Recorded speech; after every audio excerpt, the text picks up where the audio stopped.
informar y al mismo tiempo contestar preguntas, como siempre. Iniciaremos con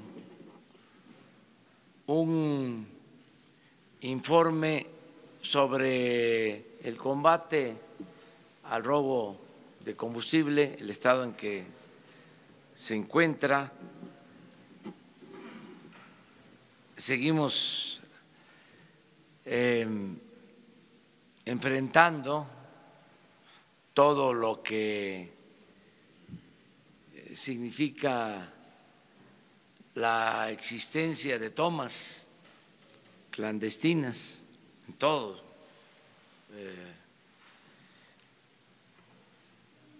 el entorno de los por donde pasan los ductos.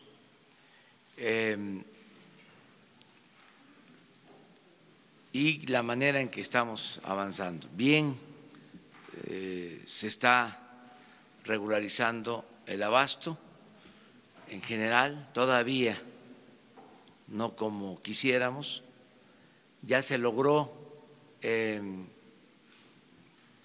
la normalidad en el abasto en el Estado de México, en la Ciudad de México. Se está por resolver en definitiva el abasto en Guadalajara, en la zona metropolitana, en el estado de Jalisco.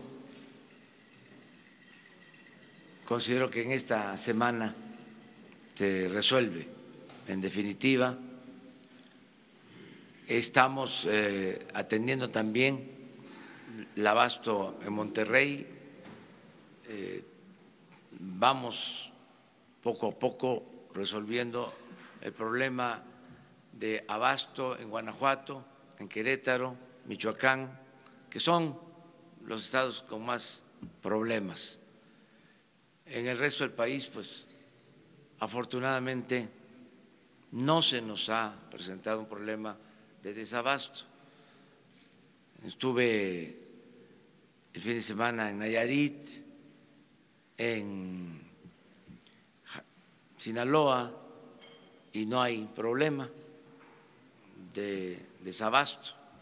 La razón es que en Sinaloa, pues lo que hay en Mazatlán es una terminal marítima y llega la gasolina por mar.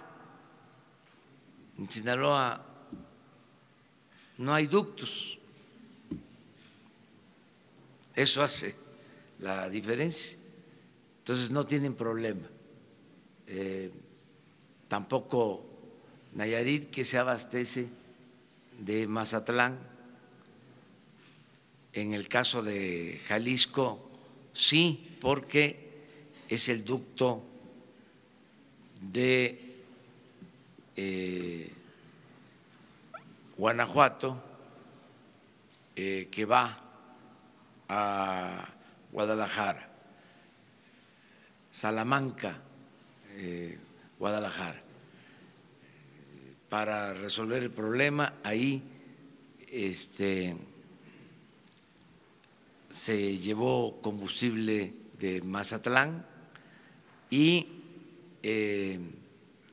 se reforzó la vigilancia de ese ducto para que terminara de abastecer lo que se consume en Jalisco. Y ya el informe de hoy habla de que se tiene combustible suficiente.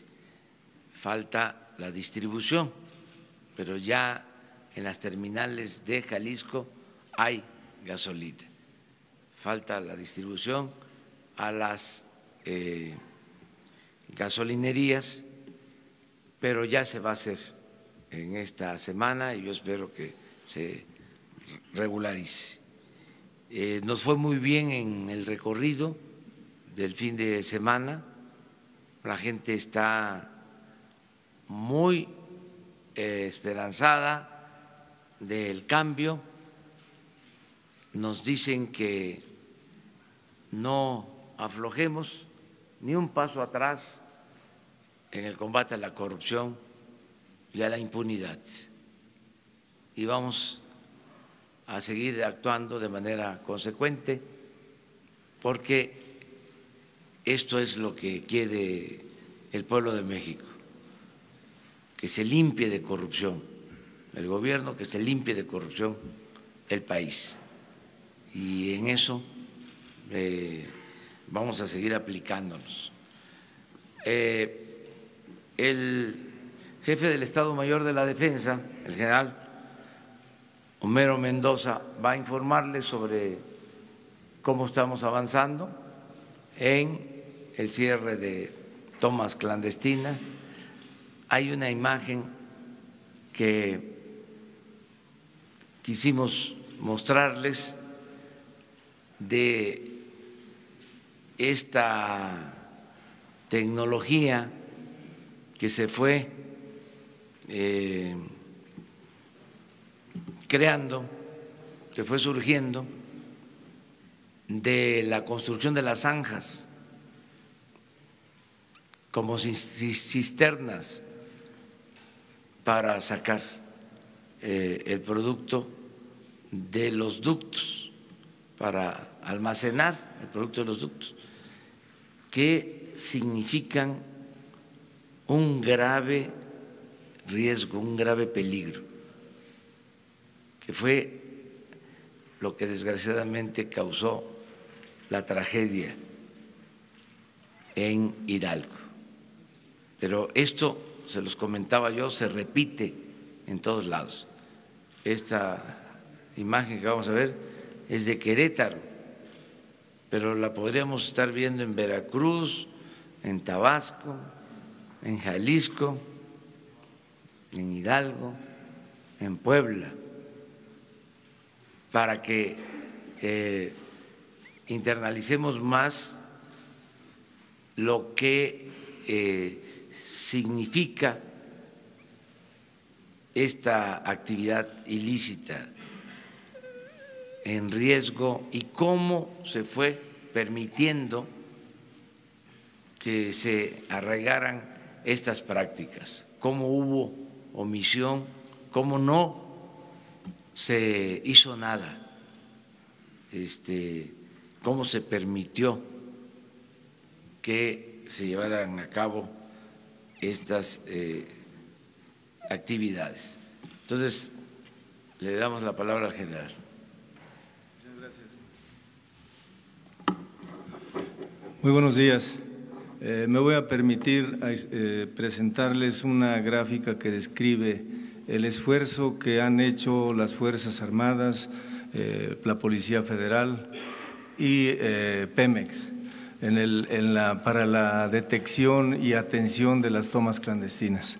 Ustedes ven en el cuadro que está expuesto el resultado de tomas clandestinas, el alertamiento en tomas clandestinas que a través del sistema de monitoreo que se sigue en Pemex nos hace llegar al Ejército y a la Secretaría Marina y Policía Federal.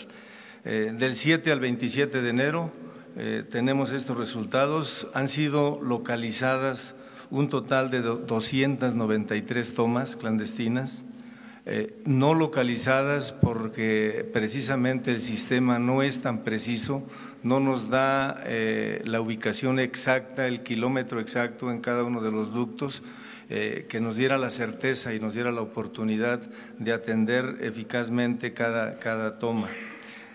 Paralelo a este esfuerzo de no localizadas tenemos 1022, tenemos también no reportadas. Esta cifra describe el esfuerzo que hacen independientemente de las tomas o de las alertas que nos da Pemex. El personal militar en el terreno sigue realizando reconocimientos y encuentra tomas clandestinas que nosotros en este caso somos los que le reportamos a Pemex para que las incluya dentro del esquema general de atención. Total tenemos 369 no reportadas por Pemex, pero que ya han sido atendidas. Un total nos arroja un total de 1,684 tomas clandestinas, de las cuales un promedio de 600 en realidad han sido atendidas y nos quedan estas 1022 que seguramente nos obliga a realizar un esfuerzo adicional que incluye unos reconocimientos más intensos, pero también la necesidad de que la Pemex estructure células para atención de estas tomas clandestinas y podamos tener un trabajo más eficiente. Les voy a presentar, como indicó el señor presidente, en el San Juan del Río, muy cercano, a escasos 8 kilómetros de donde el día 18 tuvimos también, en el mismo día en el que se presentó la crisis en el estado de Hidalgo, también tuvimos una toma clandestina en Querétaro que provocó un incendio que fue controlado. Esta toma, como ustedes observan en los gráficos, a las 8:15 de la mañana fue detectada por personal de nosotros, 3 bases de operaciones acudieron para acordonar el área, suspendió Pemex a las 8:53 el flujo en el ducto, bloqueando el tramo, y el derrame se ubicó en un área rural de labranza despoblada sin riesgo para la población, pero contaminó. A las 10:50 se controló la fuga, quedando reparado el ducto. Tenemos ahí el video, a ver, por favor, pónganlo. Ustedes vean la magnitud de la… Ya sobre los canales de los riegos se ha esparcido el combustible. Ya se tomó conocimientos de la física en Pemex, ya viene ductos.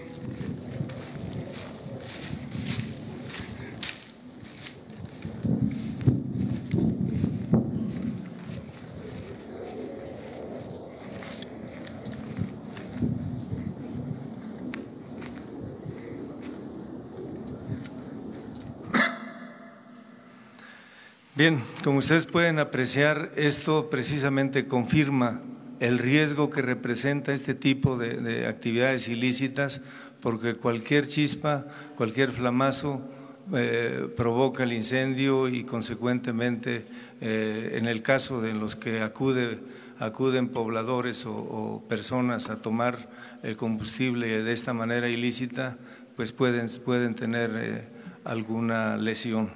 Tenemos otra toma clandestina. Esta tiene una particularidad, esta se fue encontrada en el tramo Salamanca-Guadalajara, en el municipio de Zapotlanejo. La particularidad de esta toma es que está sobre el ducto, no se percibía ningún olor, no había aroma, no había signos de que pudiera estarse utilizando, siguiendo el recorrido de la manguera, una manguera de alta presión. A 2 kilómetros del lugar encontramos el sitio en donde se estaba envasando el líquido. Esto nos obliga a nosotros, al personal que realiza reconocimientos terrestres, a extender sus reconocimientos, a hacer el esfuerzo a ambos lados de los poliductos para cerciorarnos de que no existan este tipo de tomas o este tipo de áreas de almacenamiento. ¿Es cuánto, señor presidente? Pues ahora los datos tristes sobre fallecidos y heridos por la tragedia de Hidalgo, el doctor Alcocer nos va a informar. Gracias, señor presidente. Muy buenos días. Efectivamente, seguimos en otro censo. Este es un censo entre la vida y la muerte, como que saben ustedes. Les quiero señalar que el fin de semana, en particular el sábado, fue el primer día en que no hubo un solo fallecimiento a consecuencia de este gran desastre. En las últimas 48 horas, entonces, fue solo un paciente fallecido. Tenemos en total 115 lesionados fallecidos a nivel hospitalario y lo que se ha recogido hasta ahora. Su ubicación, la mayor parte han sido concentrados en la Ciudad de México, 22 de ellos, en el Estado de México 4, en el Estado de Hidalgo siguen 3 pacientes y 3 también en Galveston que fueron trasladados en días pasados.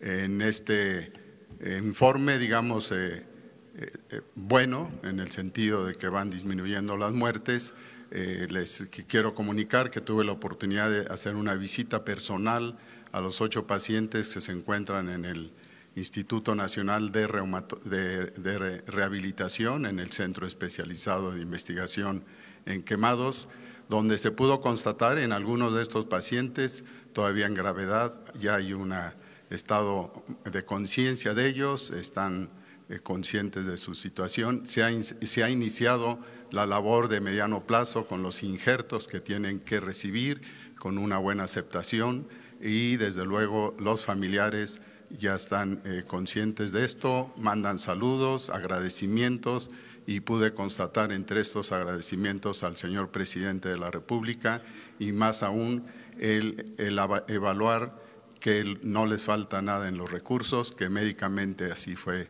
verificado por su servidor y en lo cual están avanzando en lo que se les debe dar a todos ellos. Muchas gracias, esa es la información.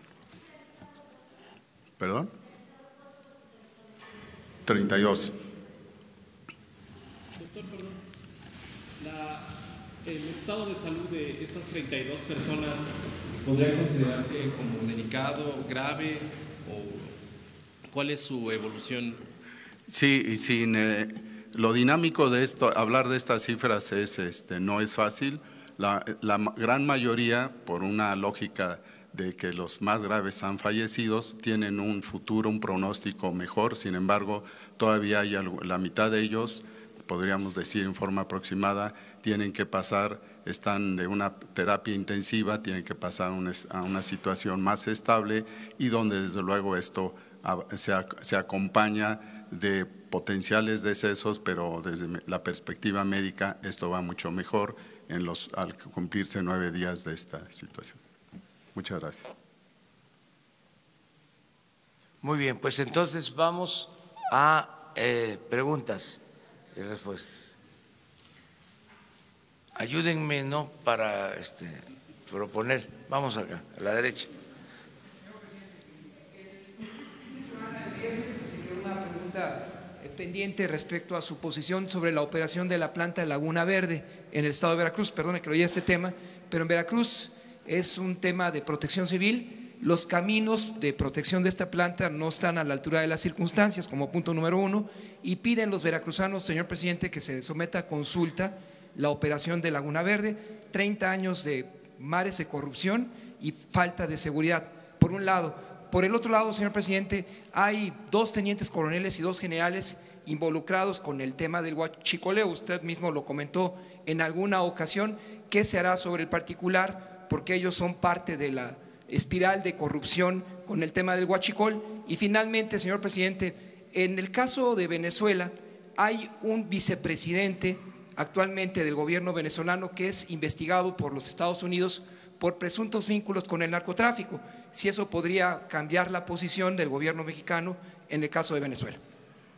Sí, lo de Laguna Verde sería cosa de pedir a la Comisión Federal de Electricidad un reporte, lo vamos a solicitar para informarles a ustedes con elementos técnicos creíbles, sólidos. Y en el caso de las investigaciones de quienes pudieran estar involucrados en todo lo que es el robo de combustibles o tener alguna responsabilidad por omisión, ya la Procuraduría, ahora Fiscalía General, tiene abiertas todas las investigaciones. En el caso de el general que actuaba como representante de el ejército en la embajada de Panamá.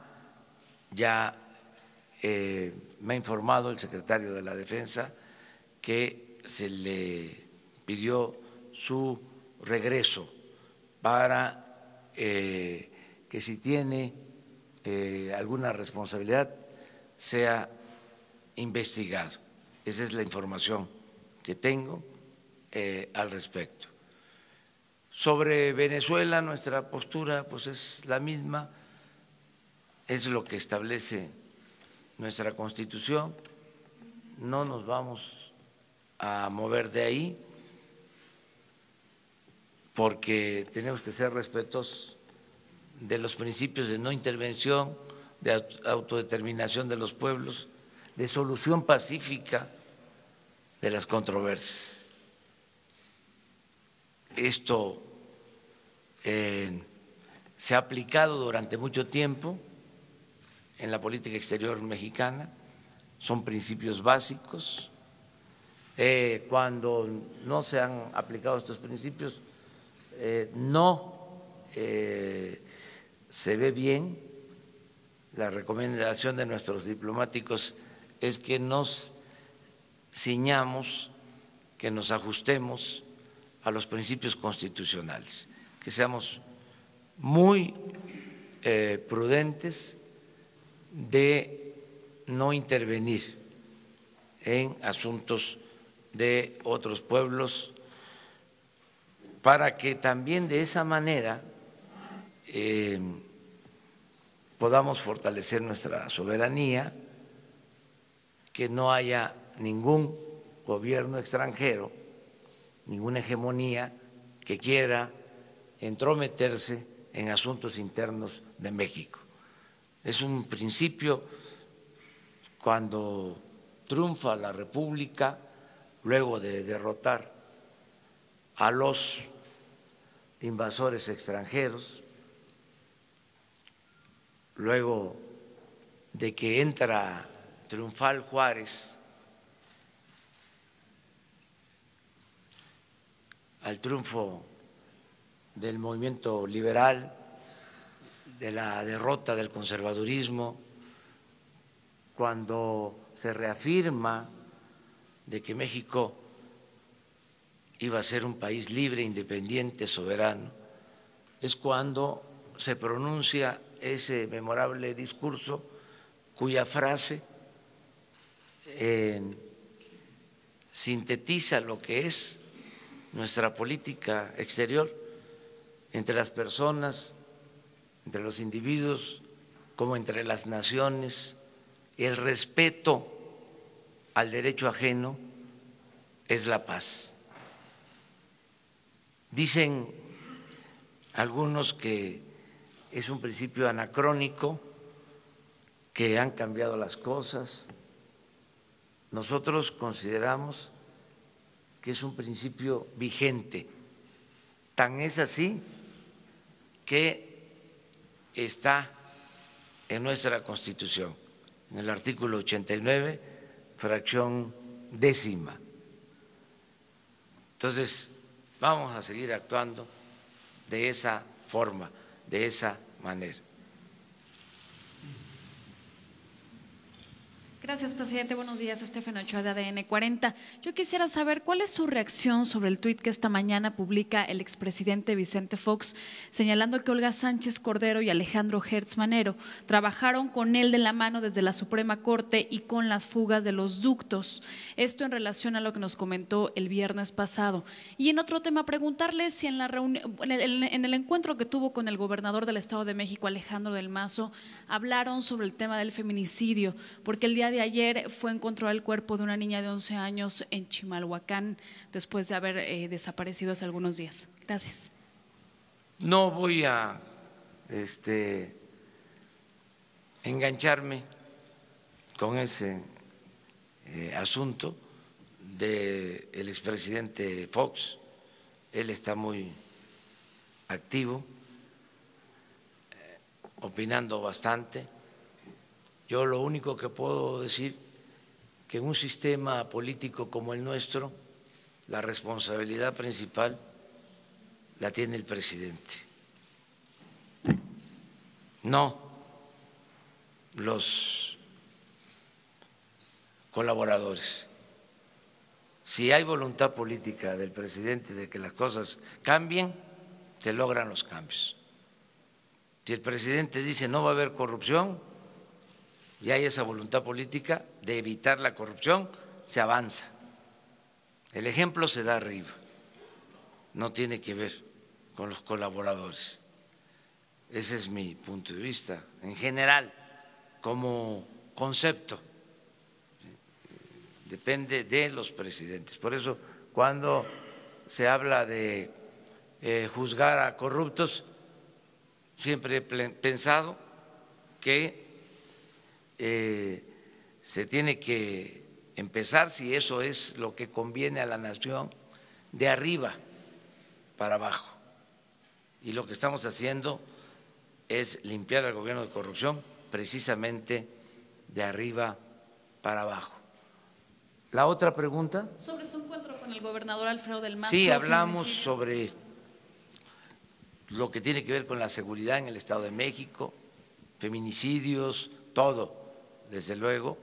Se está haciendo pues un esfuerzo, diría yo que en general, para que se garantice la paz, la tranquilidad, que no haya homicidios, que no haya feminicidios.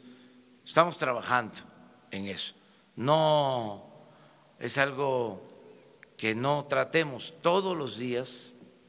Un día de estos yo les voy a explicar cuál es la agenda que tratamos desde las 6 de la mañana, cómo se desenvuelve la reunión de seguridad. El primer tema de la agenda siempre tiene que ver con los delitos cometidos en las últimas 24 horas.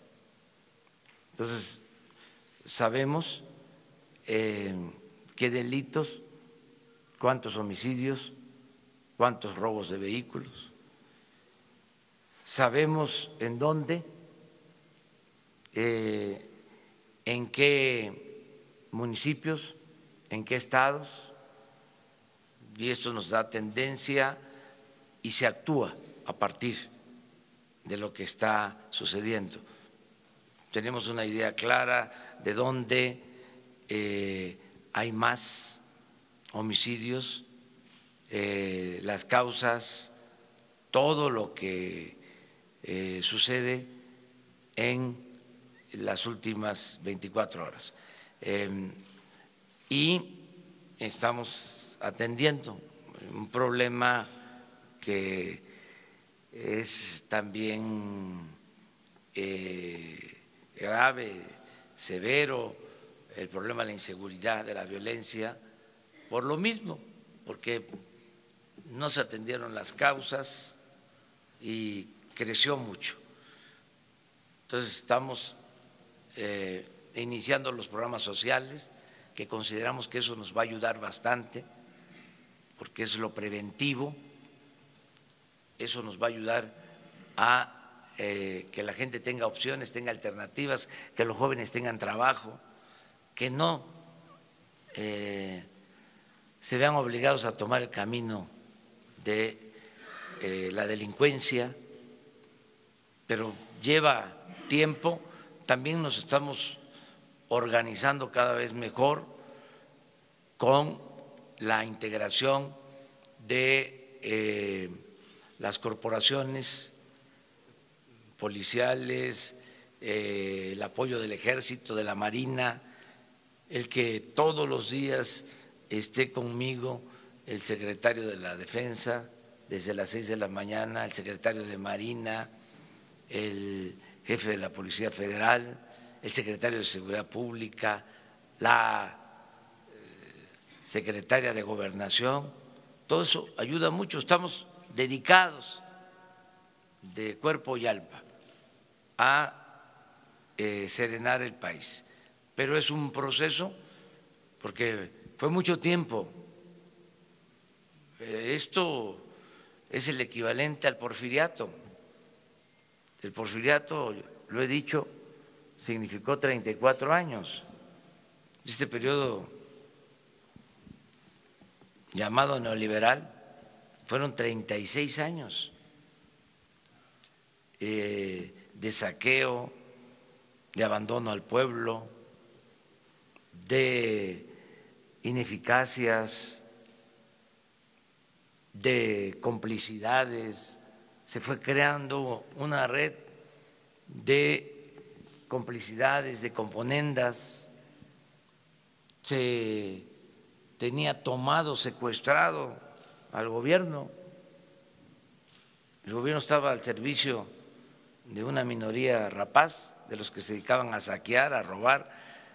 Estoy convencido de que el gobierno no estaba preparado, hecho para beneficiar al pueblo. Estaba hecho para facilitar la realización de negocios jugosos en beneficio de particulares. Entonces, echar a andar al gobierno para que le sirva al pueblo después de muchos años de haber estado en otras funciones y de la atrofia de un aparato burocrático, oneroso, ineficiente, pues es como empujar a un elefante reumático. Es un avance lento, el gobierno es un cuerpo de avance lento. Entonces, por eso estamos procurando que los programas sociales le lleguen de manera directa a la gente, sin pasar por el gobierno, sin pasar por las organizaciones. Era increíble el manejo de moches en todo, organizaciones ciudadanas, organizaciones campesinas, organizaciones de la llamada sociedad civil que recibían dinero del presupuesto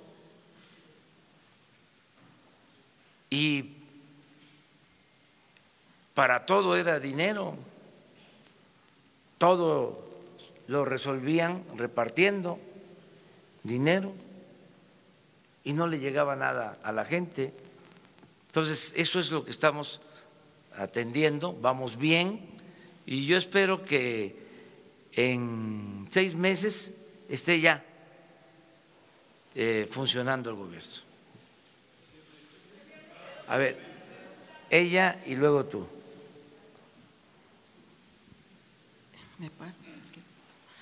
Gracias, señor presidente. Nancy Rodríguez, del portal Oro Sólido en Redes. Precisamente en este contexto, señor presidente, la semana pasada usted le comentó al compañero Vicente Serrano de Sin Censura, algo textual, aquí lo leo, dice: no hace falta que ustedes me den nombres de autoridades, que lo hagan aquí por represalias que pueda haber. Efectivamente, ser periodista en México es muy peligroso, casi como ser policía o soldado, ¿no? Pero pues ni un paso atrás, señor presidente. De alguna manera nosotros lo sabemos y pues hay que seguir denunciando y más a los corruptos, ¿no? Y señalando. Entonces mi pregunta es si usted ya sabe o ha advertido o tiene conocimiento de algunas amenazas a los reporteros que venimos a su conferencia. Gracias. No, nada de eso. ¿O por qué Y lo dije porque todos podemos ayudar en el combate a la corrupción.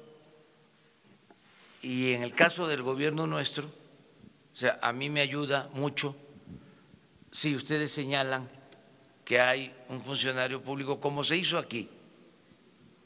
Alguien planteó de que habían 3 funcionarios nombrados en Pemex que estaban presuntamente involucrados en la estafa maestra. Entonces dijimos, vamos a investigar, ya tenemos un plazo de una semana, ya le pedimos a la secretaria de la Función Pública que nos informe.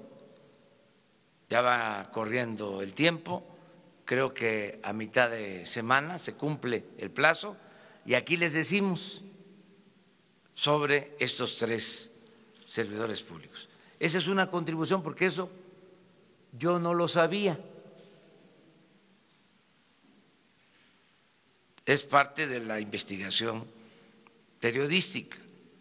No quiere decir que la investigación periodística sea acertada y que con una investigación periodística ya se destituye a un servidor público. Pero si hay elementos, si esa investigación periodística se puede complementar con una investigación de la Secretaría de la Función Pública y resulta de que sí hay una vinculación, pues entonces en automático se despide al servidor público. A eso me refería, que nos ayuden, que ya no haya impunidad para nadie y que con absoluta libertad se exprese. Y hay distintas maneras de hacerme llegar la información y yo podría recibirla. Afortunadamente no hay censura ni hay ningún problema de amenaza a quienes hacen denuncia y no lo vamos a permitir.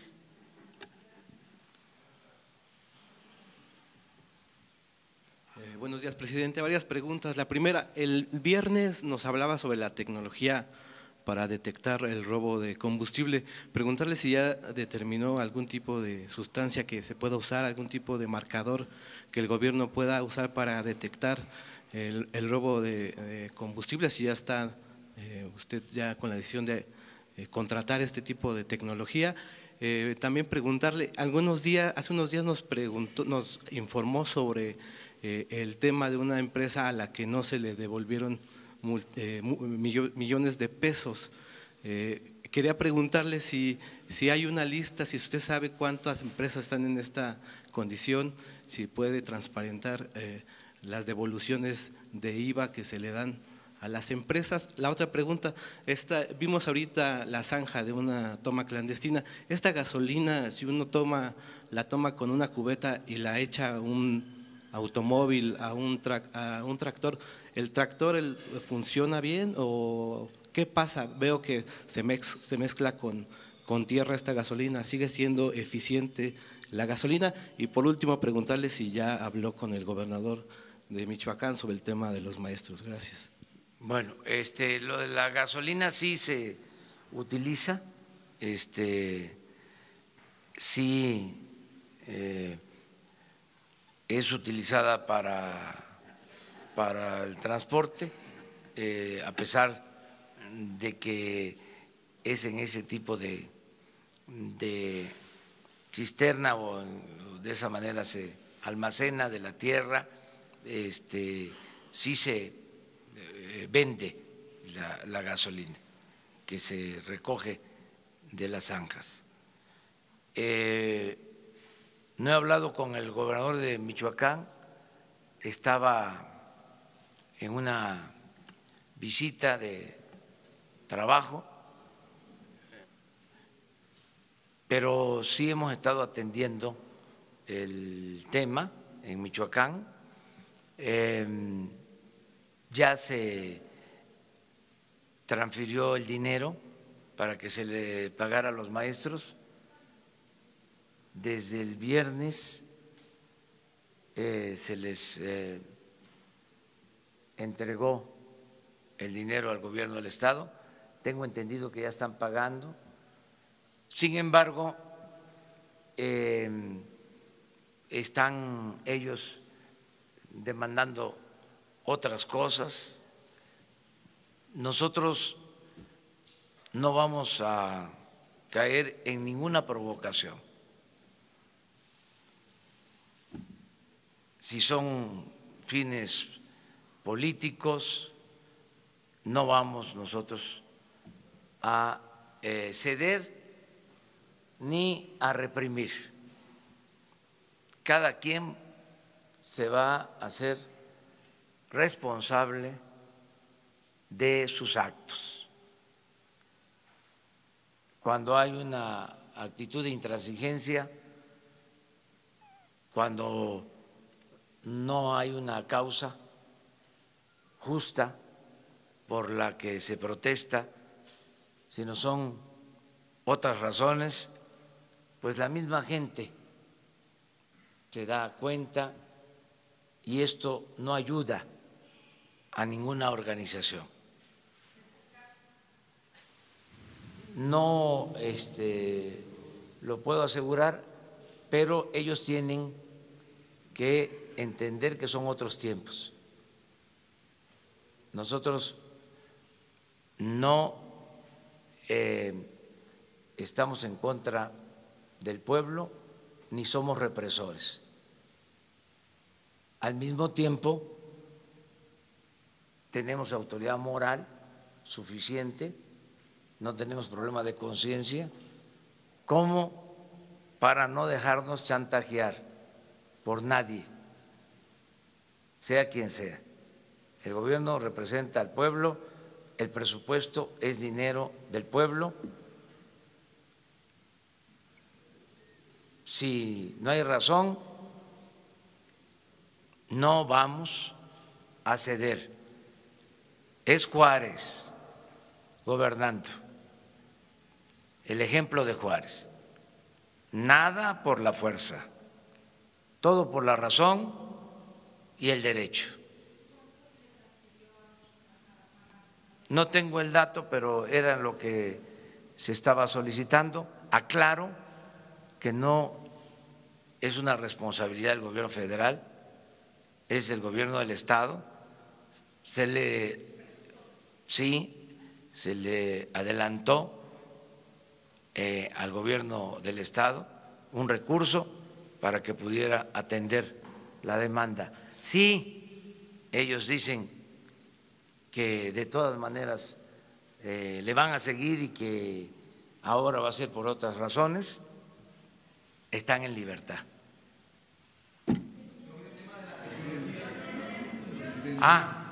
Sí, estamos buscando mejorar la tecnología. El general Homero Mendoza hablaba de que no todas las tomas clandestinas son detectadas por el sistema de monitoreo. Entonces tenemos que ir mejorando poco a poco la tecnología. Se está avanzando mucho, nos está ayudando bastante el que el Ejército y la Marina están haciendo reconocimientos por tierra y que se tienen bases cada 20 kilómetros en los ductos, que independientemente del aviso por que se detecta una baja de presión, una toma clandestina, abajo se está llevando a cabo la vigilancia en tierra y en mar, porque vamos a presentarles también lo que estamos haciendo en el mar, porque también hay robo de combustible o tráfico ilegal de combustible en el Golfo, y la Marina nos está ayudando con este propósito. Hay un hecho que es muy alentador, a pesar de los pesares, porque nos sigue doliendo mucho lo de la explosión de Hidalgo, lo de la pérdida de vidas humanas. Eso fue muy fuerte.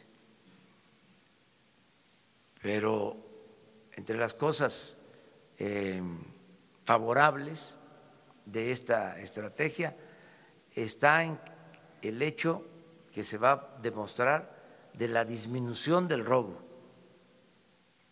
No sé si tengan por ahí la gráfica de el robo hasta ayer. En una de esas la podemos mostrar. O sea, hemos logrado ahorrar en términos generales desde que empezó esta estrategia. Aquí está, mire.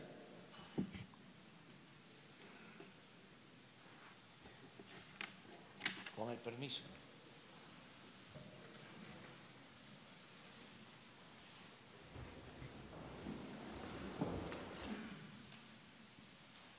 Este es el promedio de lo que se robaban en el 18.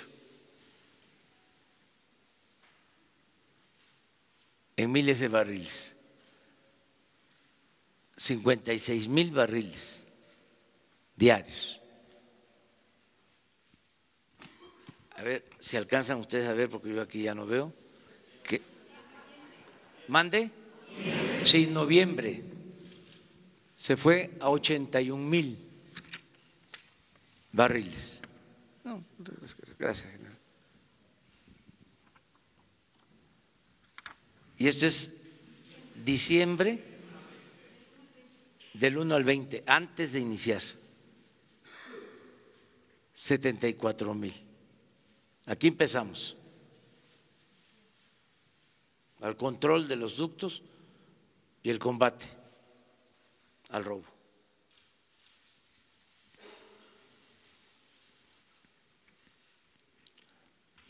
%65 menos en dinero, un poco más de 5,000 millones de pesos de ahorro en general, porque esto ha implicado más vigilancia, se usan aviones para vuelo nocturno, que operar esos aviones cuesta. Hemos tenido que cerrar ductos y transportar combustible por pipa, que cuesta más. De todas maneras, es muy importante lo que hemos conseguido. Si seguimos así, pues ya no se van a robar los 65,000 millones que se robaron el año pasado. Y vamos a poder liberar fondos y vamos a poder enfrentar este asunto. Sí, aquí me están pasando el informe.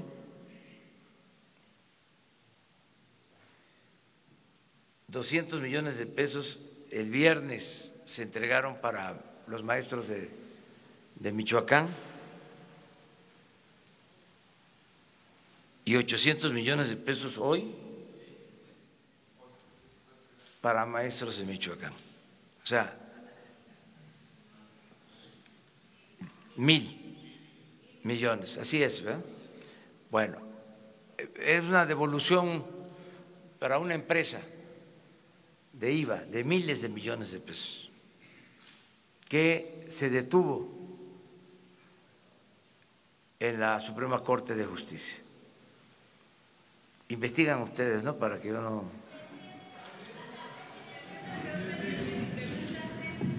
Vamos poco a poco. Tenemos tiempo, ¿no?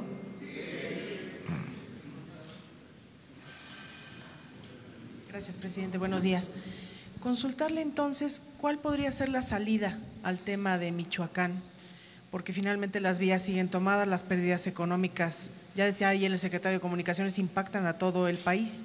¿Cuál podría ser la salida si ya están los depósitos y si ahora crecen las demandas nuevamente? Yo espero que tengan ellos conciencia de que ya se les atendió, tomen la decisión de liberar las vías, Eso es lo que yo espero. No lo descarto, porque ya no habría motivo, ya sería pues un capricho y entonces pues no quedarían bien, serían mal vistos, porque les adelanto, no voy a dar la orden de reprimir al pueblo.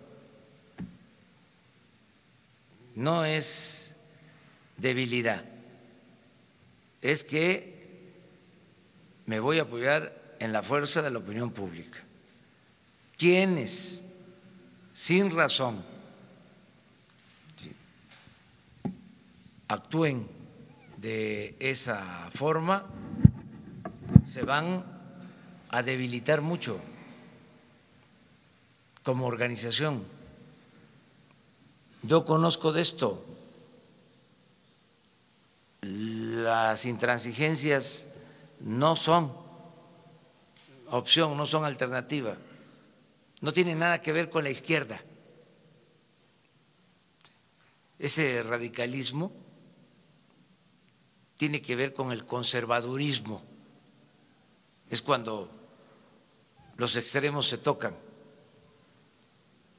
Eso tiene que ver con la extrema derecha. Es un conservadurismo disfrazado de radicalismo. Eso hay mucho, pero eso no prospera, porque no hay un gobierno antipopular, no existe un gobierno entreguista, no existe un gobierno corrupto, no hay motivo, se está atendiendo y también, si no es responsabilidad del gobierno federal, no podemos nosotros atender algo que corresponde al gobierno del Estado.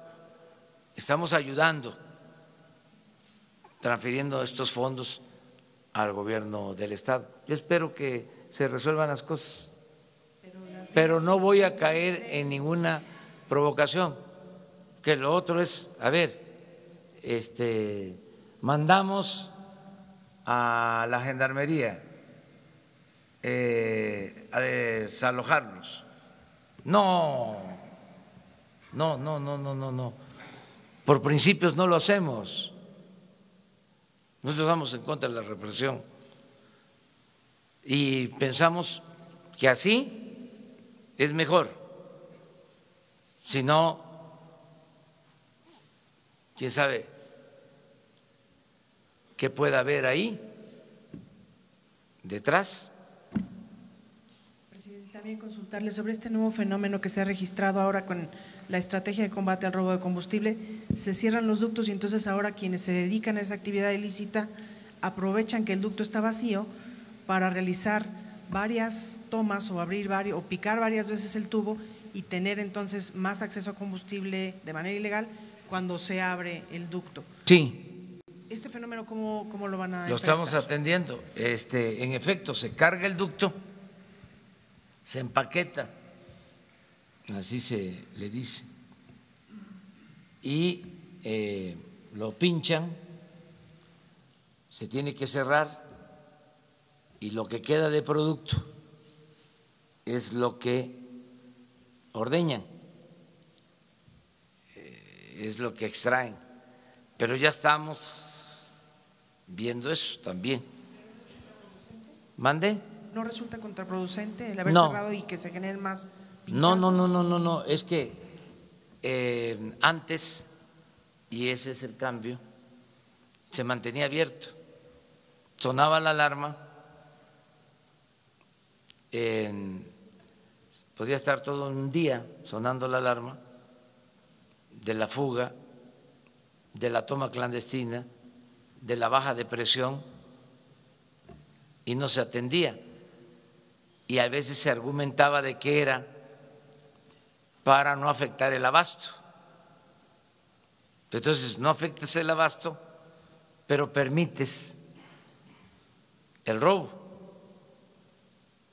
Entonces, lo que se hizo fue cerrar cada vez que tenemos una baja de presión y ir al terreno para evitar que se roben el combustible. Pero sí hay eso que tú estás planteando. Lo vamos a ir corrigiendo. Precisamente por eso no se termina. Además, era una práctica muy arraigada. Hemos bajado, pero todavía. O sea, ya no se roban 800 pipas, pero ayer se robaron 200. O sea, es un proceso. Todo esto se va a ir mejorando con la llegada de los carrotanques, con más tecnología, con más vigilancia, fortaleciendo las brigadas, cuadrillas de trabajadores que atienden las fugas. Es un proceso, ya iniciamos y lo vamos a resolver. Y luego vamos a tener que reforzar toda la seguridad. Por eso lo de la Guardia Nacional, por eso las 266 coordinaciones territoriales, porque no el pueblo. Yo estoy sintiendo un gran apoyo de la gente, inclusive de los que por necesidad se dedicaban a esta actividad, están actuando de manera muy responsable, se están retirando de estas actividades, están aceptando los programas sociales, esa es la información que tengo, pero los que jefaturan estas acciones ilegales, que va a llevar más tiempo convencerlos de que ya no se va a permitir el robo, van a querer desplazarse a otras actividades, a cambiar de ramo, y ahí es donde también debemos de estar, ya con una Guardia Nacional consolidada. Por eso, ahora que inicie el nuevo periodo de sesiones, nos urge que se apruebe lo de la Guardia Nacional. Bueno, ella y nos vamos por acá. Gracias, señor presidente. Primero, el viernes quedó pendiente una pregunta, es para la Agencia Informativa de Educación de México, Televisión Educativa.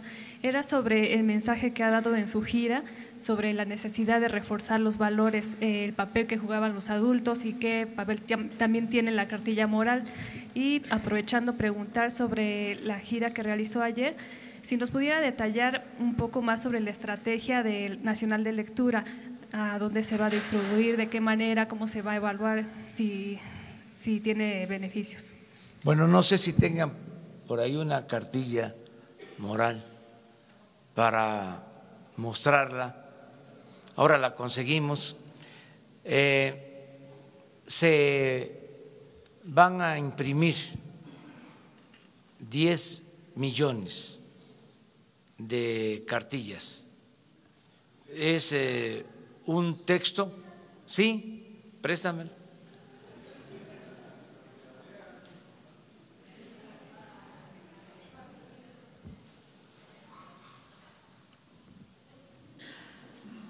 Es un texto básico para fortalecer valores. Es un documento, un escrito de Alfonso Reyes sobre los valores, los preceptos fundamentales, el amor a la familia, el amor a la naturaleza, el amor a la patria, el amor al prójimo, y consideramos que es fundamental porque necesitamos avanzar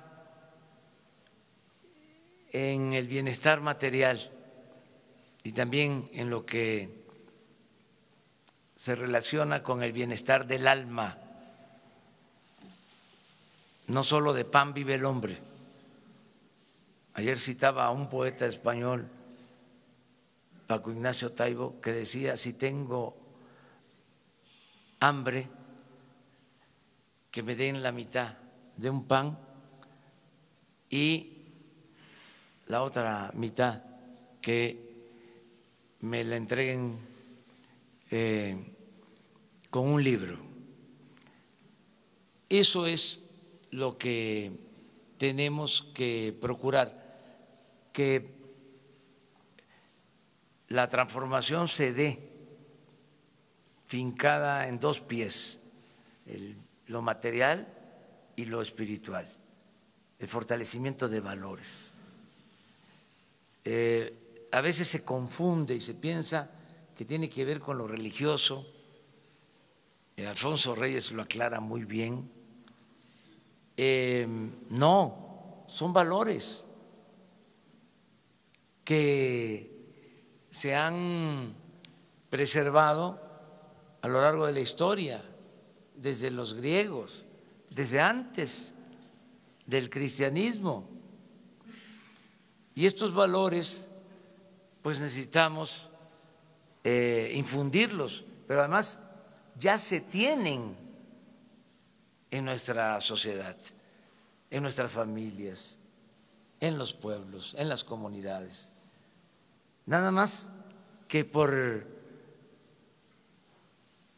el predominio del individualismo, de lo material,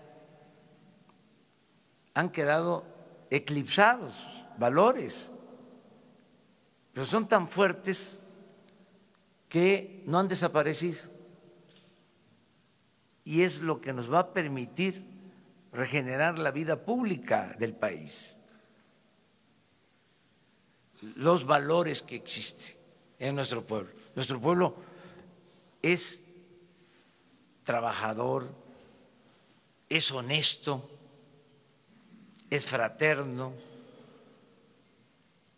La mayor riqueza de México es la honestidad de su pueblo, porque la corrupción es arriba, por eso ni nos va a costar mucho trabajo acabarla, porque no se da de abajo hacia arriba. No es como se llegó a decir que la corrupción era parte de la cultura del pueblo de México. No,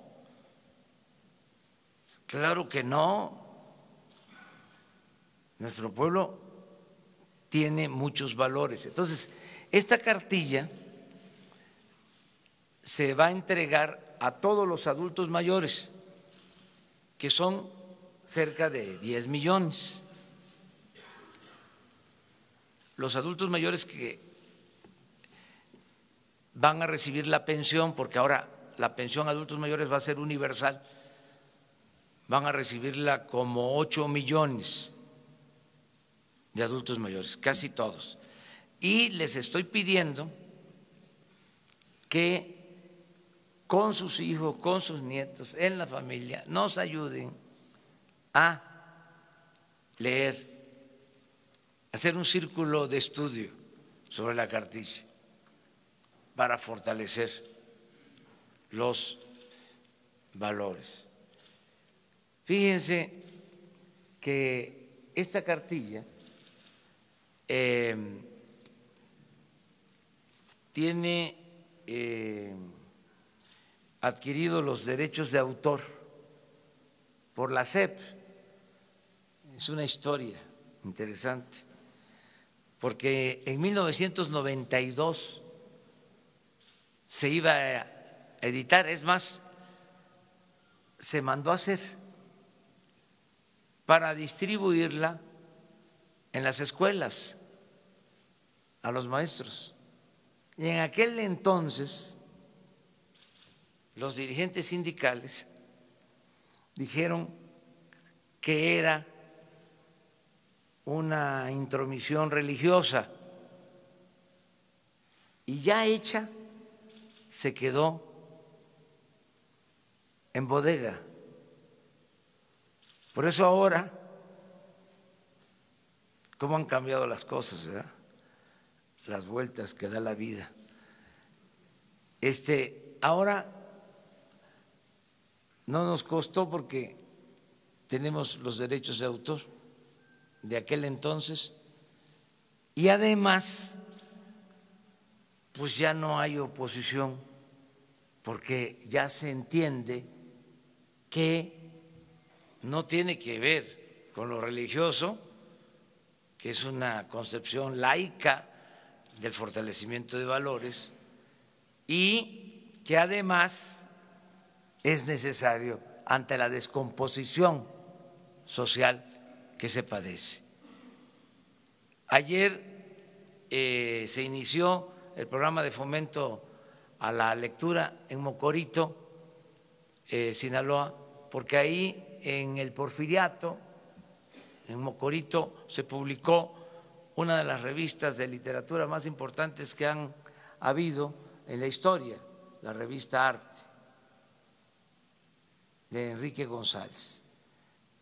Y se quiso iniciar ahí el programa de fomento a la lectura, se entregaron libros, vamos a fomentar mucho todo lo relacionado con la lectura, es un programa bastante bien estructurado y lo vamos a seguir evaluando aquí conjuntamente.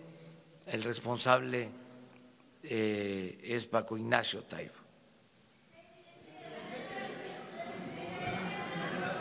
Vamos atrás, contigo. Cerca de 200,000 millones de pesos en minusvalías en las Afores. ¿Qué nos puede decir al respecto? Esto después del anuncio de la cancelación del nuevo aeropuerto de la Ciudad de México. Y por otra parte, el Banco de México ya ha anunciado que este año se va a unir a su proyecto de austeridad y entre los recortes que va a hacer es el destinado a emitir billetes y monedas para proveerlos a la economía mexicana. ¿Qué nos puede decir también al respecto? Gracias. Bueno, vamos muy bien en economía, en finanzas. Les doy un dato.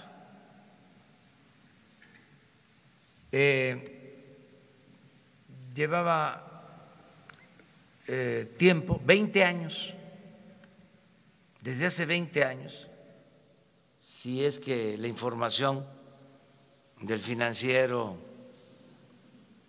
es buena, en que no se apreciaba el peso, como ha sucedido en las últimas 8 semanas, 20 años, que no se fortalecía el peso de manera consecutiva. ¿Qué más les puedo decir? Es más, ya ni quiero hablar de eso. Toco madera. Pero yo creo que es un buen indicador. No, acerca de los afores, están garantizadas. Las afores, esto es los ahorros de los trabajadores protegidos, garantizados, y ya se tiene un plan que se presentó para que obtengan mejor rendimiento. ¿Y por qué las pérdidas de más de 200,000 millones de pesos? No hay esa pérdida. Yo le voy a pedir a la Secretaría de Hacienda que les informe, porque hay pues información que a veces no corresponde a la realidad. Ok, ¿y el Banco de México no necesita entonces emitir más monedas ni billetes? No me meto en eso porque es autónomo el Banco de México y vamos a respetar su autonomía, que ellos resuelvan sobre eso. 3 aquí en medio. Primero, segundo y tercero. Bueno, y luego tú. ¿A mí, presidente? Sí. Presidente, buenos días. Carlos Pozos, de Líderes Mexicanos y Petróleo y Energía. El secretario nos acaba de actualizar 115 personas muertas en esta gran tragedia. Presidente, esta es la gota de sangre en esta guerra contra la corrupción en el energético. Esa sería mi primera pregunta. La segunda pregunta, presidente, el Papa Francisco dio un mensaje en torno a esta gran tragedia. ¿Le merece algún comentario? Y finalmente, presidente, ¿le ha informado la secretaria de Energía que ella mandó un oficio para separación del cargo del señor Freire en la estafa maestra? Se lo mandó al director general de Pemex Transformación. ¿Está usted enterado de esta información? Gracias. De esa información no. Lo voy a revisar, la información. Me enteré aquí por la denuncia que hicieron compañeros de un portal. Yo tengo el oficio, presidente. Bueno, te pediría que me lo… se lo muestro. Me lo muestre, ¿sí? Sí, señor. Sí, y atenderlo. Puede ser que no se tenga la información, pero cuando se cuenta con la información y con elementos, se procede, se actúa. Yo agradezco mucho las condolencias del Papa a los familiares de las víctimas y desde luego que es una tragedia, es un dolor, es algo pues muy fuerte, conmovedor, muy triste, que se produjo por lo que hemos estado viendo. ¿Y es la gota de sangre que… No quiero hablar de eso, no quiero hablar de eso, es algo muy doloroso, nada más, muy doloroso, es una tragedia. Tenemos que hacer todo lo que esté de nuestra parte, por eso mi condena y mi compromiso de acabar con la corrupción. Gracias. A ver, pero quedamos. Hola, ¿qué tal, presidente? Oiga, ¿nos puede dar, Agustín Velasco de UNO TV, nos puede dar más detalles de en qué situación se encuentra el general Eduardo León Trawitz? Es decir, le piden que regrese de Panamá, pero ¿en qué situación legal se encuentra, si ya está en México? Y segundo, usted durante la campaña por la presidencia prometió que iba a acompañar varias políticas en materia de derechos humanos, de contrataciones públicas y en combate a la corrupción, iba a acompañar estas políticas con la Organización de las Naciones Unidas. El programa de mejoramiento urbano que va a llevar a cabo la SEDATU no está acompañado por la ONU, específicamente por ONU Habitat. ¿Esto a qué se debe? ¿Por qué deciden que la ONU no acompañe este programa en el que se van a invertir por lo menos 10,000 millones de pesos este año? Gracias. En todos los casos va a estar la ONU, va a estar la Oficina de Transparencia de la ONU pero si no está, lo vamos a solicitar porque no hay ningún problema, o sea, no tenemos nada que ocultar. Si hace falta, lo vamos a hacer. No vamos, imagínense, a dejarnos arrinconar con una situación así, ¿no? Para generar la suspicacia de que queremos ocultar las cosas. No somos corruptos. Esa es la pequeña diferencia. Entonces, por eso esta rueda de prensa, que es más un diálogo circular, aquí vamos tomando nota, esto que tú estás planteando, que propones, seguramente le va a llegar al secretario de Desarrollo Urbano, a Román Meyer, y se va a proceder para que intervenga la ONU en lo que estás planteando. ¿Qué es lo otro? El caso del general Trawitz, ¿en qué situación se encuentra? Lo que sé es de que ya se le pidió que regresara y que esté en México a disposición de la autoridad competente. Eso es lo único que sé. Tengo más información, pero no puedo darla a conocer para no cometer una imprudencia o una violación al debido proceso.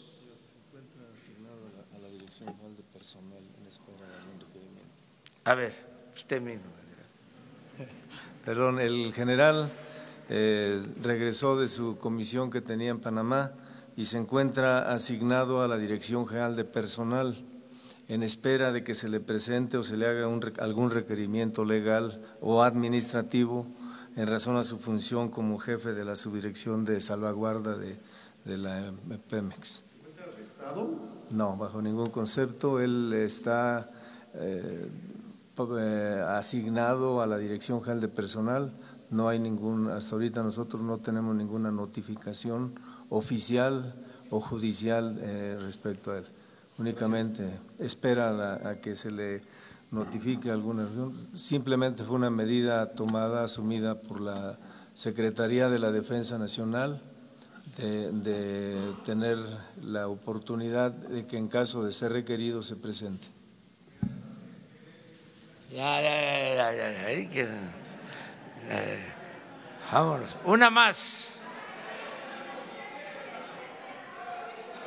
Allá, mira, allá. Y tú también. Hola, presidente. Mucho gusto, muchas gracias. Soy Nino Canún, vetado hasta el 1 de julio y posteriormente hasta el 1 de diciembre. Vetado de todos los medios de comunicación. Gracias a usted, regreso a los medios de comunicación. Vetado, ¿por qué? Por Peña Nieto y por Luis Videgaray. Pero usted no se quería enganchar con Fox, lo voy a enganchar con Fox. Fíjese que en el 2006 yo estaba entrevistando a Marcelo Ebrard en Grupo Radio Centro. Y en ese momento llegó Francisco Aguirre y Carlos Aguirre, me dijeron, vámonos porque Fox nos está esperando. Entonces Ebrard dijo, no, hasta que no se termine la entrevista. No, nos vamos porque el presidente nos está esperando. Bueno, pues ya llegamos a Los Pinos y, oh sorpresa, estaba el presidente Fox con Luis Carlos Ugalde, presidente del IFE. Dije, caramba, se juntaron ambos. Y en ese momento dijo, pues en las encuestas va muy abajo Calderón. Y López Obrador es un peligro. Vamos a ver qué tenemos que hacer para ayudarlo a Calderón. Bueno, tú, Nino, vas a conducir todos los noticiarios de ese día. Vas a conducir todas las estaciones radiofónicas de Grupo Radio Centro el día en que se lleve a cabo la elección. Bueno, pues estamos en tus manos. Ya, ahí se terminó, ahí concluyó. Salimos y, oh sorpresa, estaba Raimundo Rivapalacio, director del Universal, y el señor Ili Ortiz esperando entrar para que les dijeran exactamente lo mismo. Usted no se quería enganchar con Fox, pero yo creo que ya se enganchó en esta.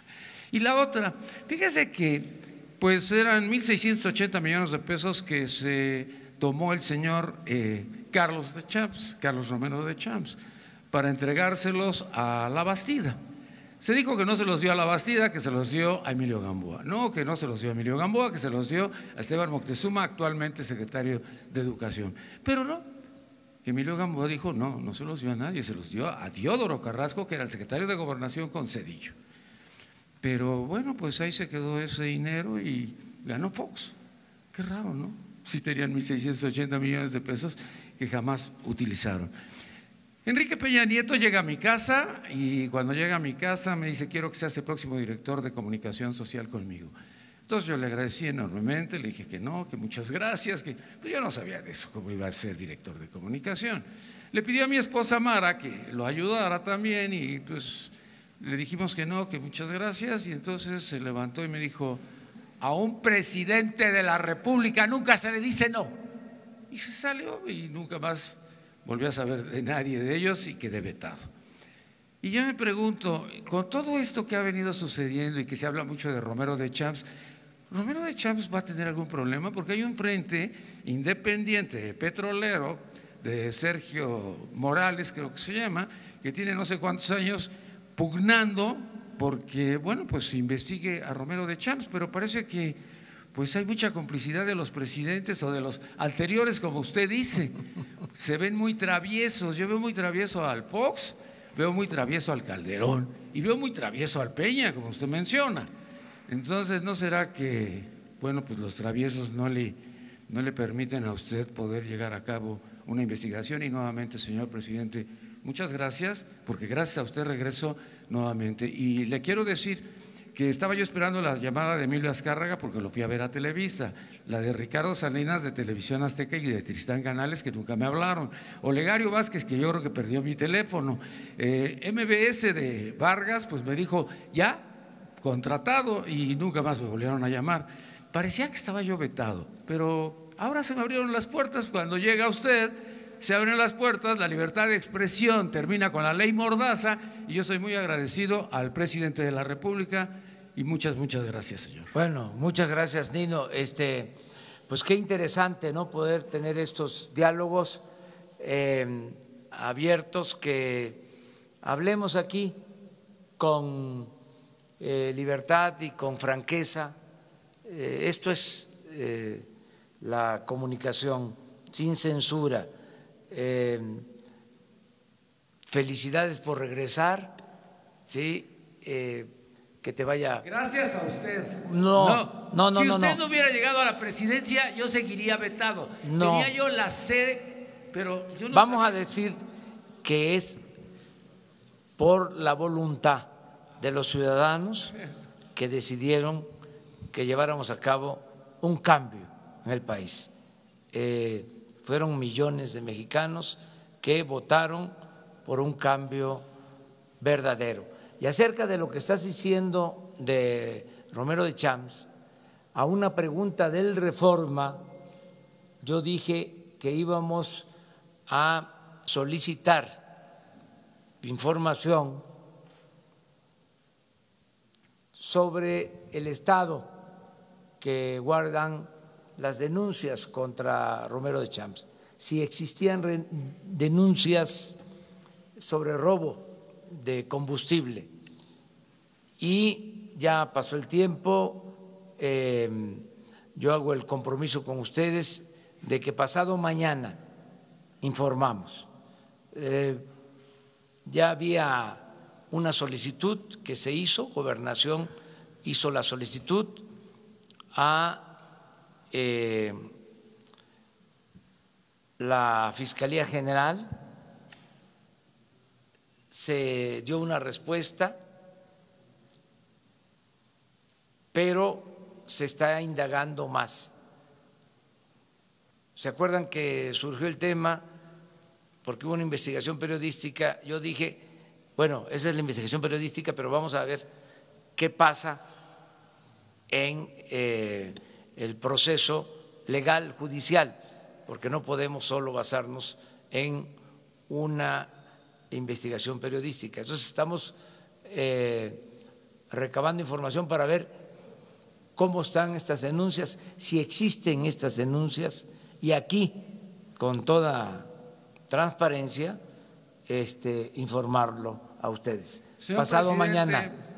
Señor presidente, muchas gracias. Gracias a usted, regreso a trabajar. Gracias a usted, no al pueblo de México. Gracias al presidente de la República, presidente constitucional de los Estados Unidos mexicanos. Muchas gracias. Bueno, mañana.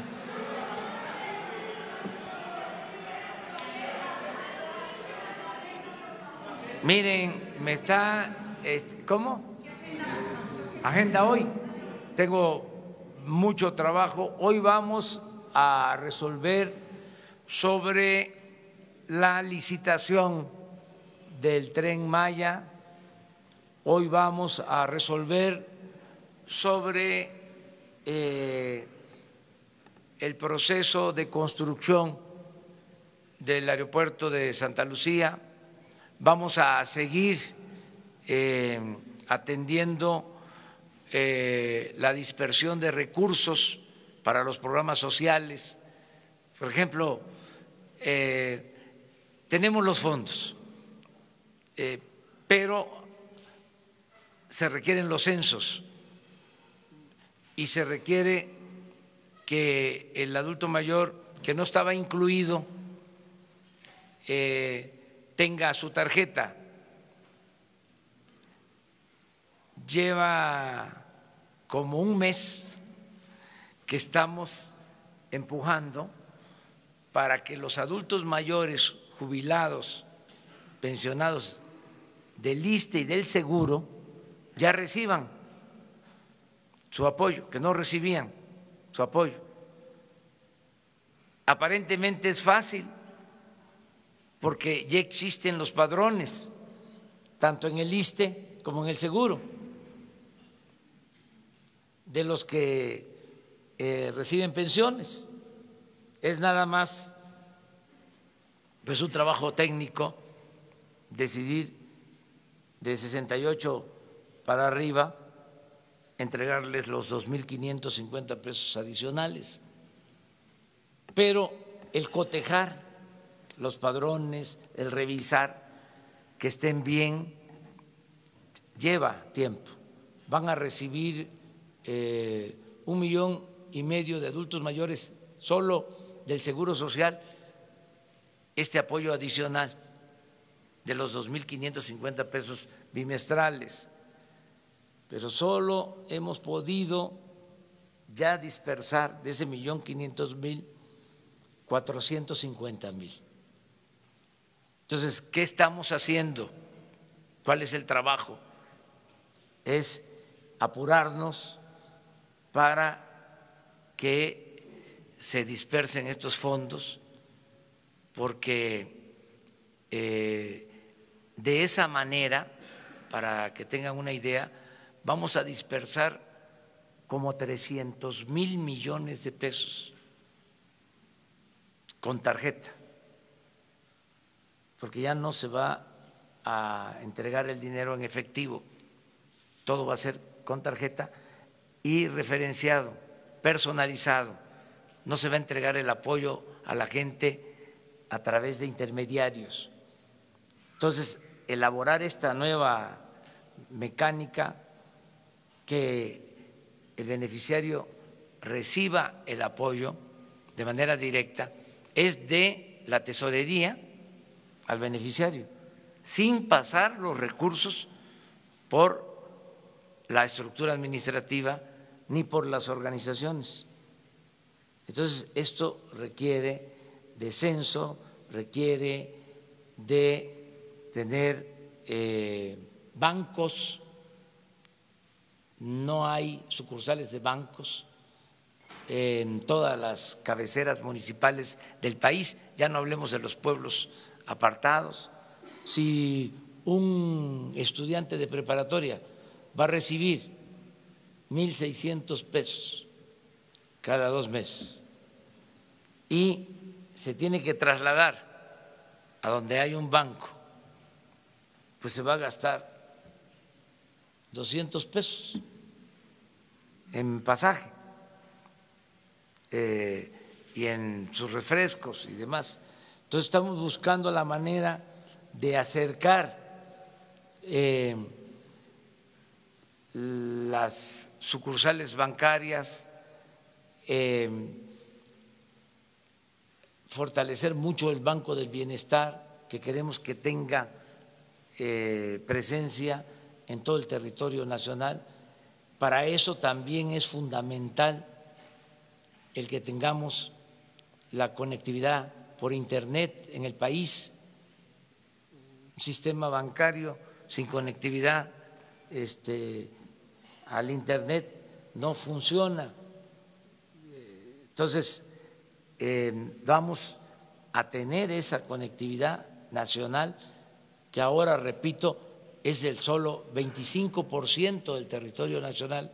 Queremos que sea todo el territorio nacional. Afortunadamente, pudimos cancelar en los últimos tiempos una licitación en donde iban a entregar 26,000 kilómetros de las líneas de la Comisión Federal de Electricidad, los cables de fibra óptica. Entonces estamos muy contentos porque con esos 26,000 kilómetros de fibra óptica en todo el país de la Comisión Federal de Electricidad podemos comunicar al país con Internet. Entonces son de las cosas favorables. Eso es lo que estoy haciendo, aparte de que voy a ir a desayunar como ustedes, una guajolota. Provecho.